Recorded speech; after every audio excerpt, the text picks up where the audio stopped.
cerita pasal saya pakai straight pipe extractor original. Lepas tu lepas extractor kan ada cat converter saya dah buang. Lepas cat converter pun ada resonator pun tak ada, saya dah buang straight pipe.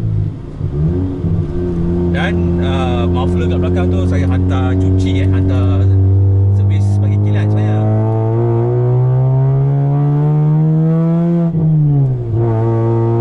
Jadi paksalah pakai set track day saya ni dekat jalan awam, memang sangat bising.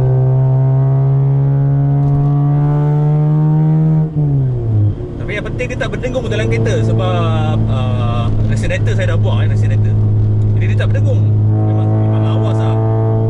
RPM naik memang cepat gila. Sebenarnya lepas tukar straight pipe ni, bateri terminal negatif kena cabut selama setengah jam. Lepas tu kena pasang balik dan idealkan kereta ni dalam 20 minit saja untuk bagi ECU tu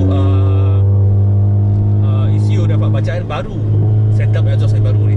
Sebenarnya sebaiknya lepas tukar straight pipe kena buat macam tu lah. Ni saya tutup tingkap pakai aircon memang selesa je, tapi saya tahu lah kat luar tu memang bising gila lah.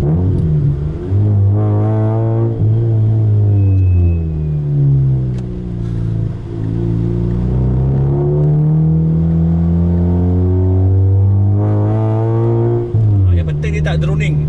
Saya tak suka drone bunyi bergema yang sakit telinga tu kan. Dia tak drone.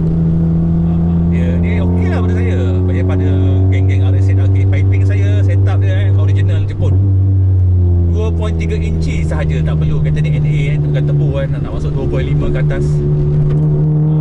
Sebenarnya kena cari 2.3 sebenarnya bos sedap. Jadi piping ni saya dapat ori Jepun,